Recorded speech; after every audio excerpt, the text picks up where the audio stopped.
Salutations, friends. My name is Eveline, and I have a problem.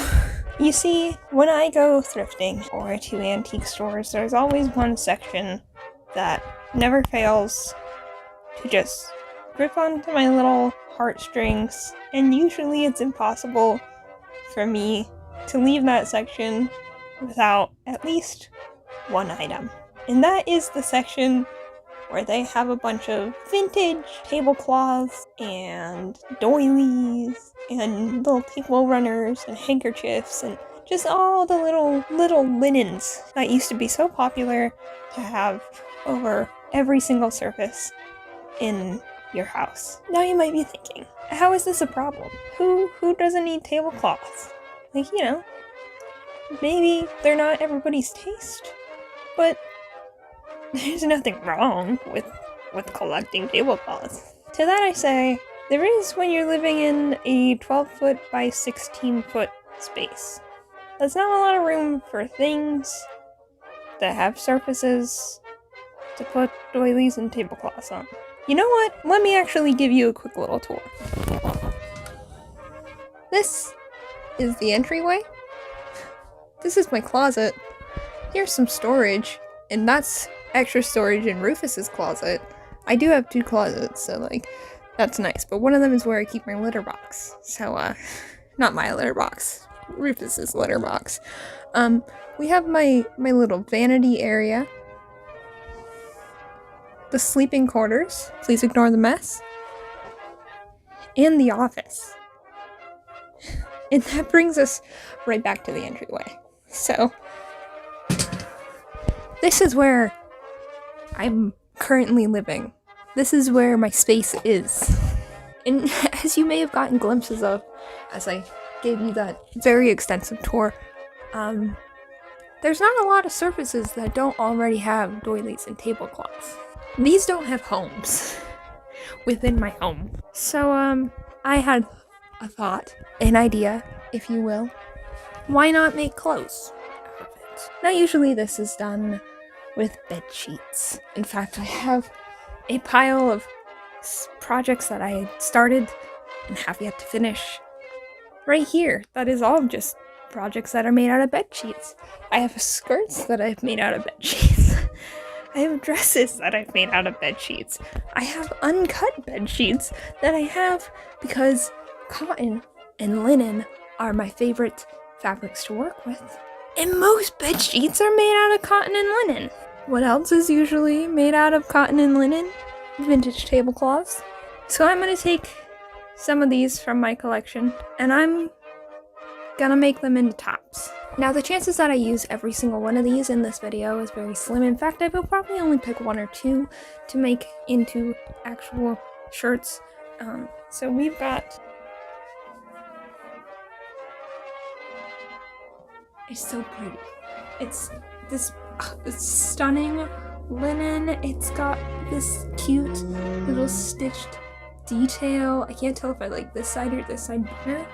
And then in each little square on the corners, it's got these cute little green flowers that are embroidered. It's or cross-stitched. It's handmade, you can tell on the back. So like, I'd probably put a lining on this guy. Would this not make like the most adorable little like peasant top? Like, look, it already has the shape. I just need to cut out a neck hole and sew up the seams. I also have this old printed sort of thing that's going on. I may use it for just like some extra fabric.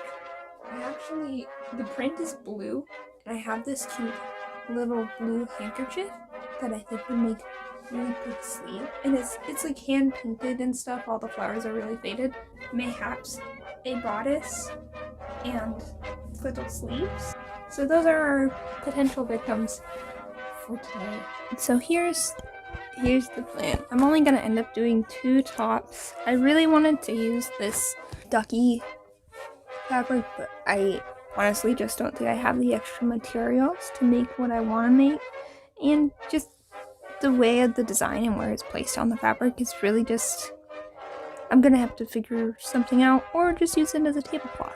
However, I am going to use this wonderful green and white guy, as well as this flower bag sort of printed doodad mixed with this cute little kerchief. We're gonna do sort of just like a basic peasant top with the green and white one. It's gonna be put together very much the same way as like a chemise would be. That's sort of the vibe, but it's obviously just going to be a shirt. And then this one I want to do sort of almost a corset stays type top, and then add the flouncy little sleeves. So this part is going to be the flower bag print. I'm gonna have to add some lining and probably some just light boning to it as well. And then we'll see if I have enough to do the straps as well. I want to do these cute little princess seams. And then we'll just cut the kerchief in half and add these adorable little sleeves. I think we're gonna start here. Alright, so this project absolutely broke me. And it started here, right here, when I decided to turn the shirt 45 degrees to create a triangle shape because I thought it would look nicer. I thought it would be a little bit more dynamic. I should have just kept it all straight lines. I should have just kept the horizontal line across the bust, but I didn't. So at this point in time, I'm still confident in the fact that I can get this shirt done, and done well and easily within my allotted time frame. I ended up rolling the neck hole, I guess, and just doing a rolled hem and hand stitching this down. This was really the only hand stitching that I was planning on doing, but as I went along, and as you'll see, I ended up hand stitching almost the entire thing. This shirt was supposed to take me 1 day, a couple of hours, maybe 2 days max, and it ended up taking me, well, this video is going up a day late, so a long time. Anyway, I ended up just cutting out that middle square and then cutting all the panels apart, and then you'll see how I attach them in the next clip. Alright, so it's been a few days. Ignore my outfit. But I was stumped. So I took a break. And what I ended up doing, I decided to start back on it today, was I took those panels, aka these panels that I'm currently taking off of here, those long ones, and I sewed them together into big squares with the darker green on the outside, and then I ended up sewing those together to make like a tube. And I also took the leftover squares and I did sort of the same thing where I sewed two together, except for instead of sewing these then together with each other, I'm going to sew them into smaller tubes, and these are going to be my sleeves. Once I have the sleeves made, then it's just going to be a matter of like draping this on the mannequin and pinning it and tacking it down until I think it looks okay. Because it's going to be difficult, I feel like, to just look at it flat and do it, especially because I have this like odd shape. It's not, the edges aren't cut flat because I decided last minute that I was going to turn it into a diagonal. So all the edges are diagonal. So now I have to match flat edges to diagonal edges. Yeah, so obviously, as I said before, it did not go as smoothly as I was hoping it would. There was a lot of finagling, as you can see here. I'm sort of pinning things sort of where I think they should go, and then I have to go back and readjust and repin and readjust and repin until everything sort of fits in a smooth, flattering manner. I ended up ironing the edges of that big square panel that was in the middle just so that I could pin it a lot easier. And just because of the way everything was shaped, it was just a lot of adjusting and finagling, and it took me so long just to get things pinned in the right place. And then after I had everything pinned in the right place where I thought it should go, the only way that I could think to like keep it from moving around and so that I could try it on and make sure that it looked right was basting everything down with a longer basting stitch. And I did part of that on the mannequin just so I could get the form, and part of it off the mannequin. Here you can see my try-on where there's some gapping where the basting stitches are sort of pulling apart, but that's what they're there for. They're just there to hold it together long enough for me to be able to sew it down. And here's me trying it on with a little corset belt just to see what would happen. And then I just spent hours and hours hand stitching everything. And yeah, so this has been my week. And here's the finished project.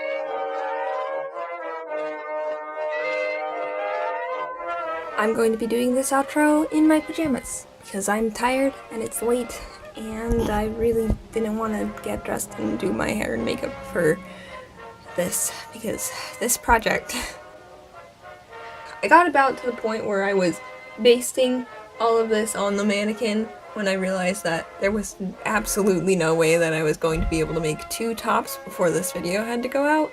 So you're getting one. The second top will get done. It's going to be in a different video probably next month because I already have the videos for this month planned and laid out, and I've already started on them, so that'll come in the future. This was supposed to be the simpler of the two, though. This was supposed to take me maybe a couple hours to put together. I was going to machine stitch a lot of it and just hand stitch like the hems and the collar like you saw me do. But because of the way that I ended up constructing it, I ended up having to hand finish everything.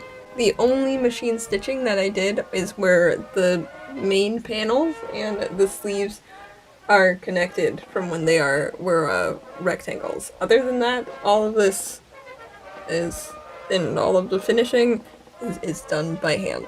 So it took me much longer than I thought it was going to. And not only that, but it was much more confusing and much more stressful than I thought it was going to be as well. I went into it thinking that I knew what I was doing, and then I very much did not know what I was doing. So, but I hope it's interesting to hear my thoughts and my process when I sort of start a project and it doesn't go as planned.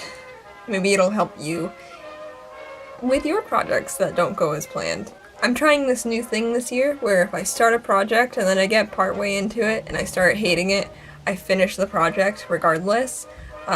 Because normally what happens is I start a project, if it starts going wrong, I start getting stressed, I start hating it, and then I don't have fun doing it, and then it gets shoved into the back of a drawer or the bottom of a box to be shunned in darkness forever, and it never actually gets finished, and then I just have this ever-growing pile of unfinished projects, and it's not a good thing. And then I end up feeling like I'm not being productive at all because I don't ever finish anything, and it's not great for my storage situation, it's not great for my mental health. So this year, one of my resolutions was to just finish the projects that I start. Even if I finish them and they're garbage, at least I have a finished project and I can learn from it. So that's what this is. I don't think it's total garbage, and I do think that I will in fact get wear out of it, because I love me a nice white, blousey, pleasant...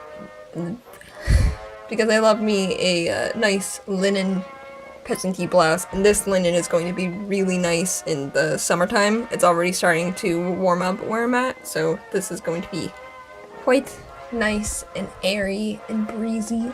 I hope you enjoyed this video. I know it's kind of a mess. It was kind of all over the place. It didn't work out to really be the, like, more tutorial-esque thing that I thought it would be, but I hope that you can still learn from it as I have learned from it. I'd give this project a solid 7 out of 10. I think it turned out similar to the way that I wanted it to turn out, just not exact, and because I struggled so much along the way, I think right now looking at it with eyes of a person who has just spent the last 4 hours of her life sitting in bed hand stitching a hem that I wasn't planning on hand stitching to begin with. I kind of have a little bit of a hatred towards it, but I am going to wear it, and it is going to be comfy, and it is going to be so nice in the warmer weather. So yeah, I hope you enjoyed, and if you did and you want to see more sewing adventures, if you want to see me make that other top, because I will be making that other top, then feel free to subscribe. I would love to have you. Usually I'm a little bit more cohesive, and well, usually there's a little bit more substance to a video than just me struggling and failing. I will link in the description and in the end card more sewing content for you. I do have a whole playlist to send you to if you want to see more sewing, more easy to understand sewing than this. And yeah, if you like the video, please. It helps. It makes me feel a little bit better about my sometimes terrible projects. Yeah, this outro is getting far too long. I hope you enjoyed. Thank you for watching.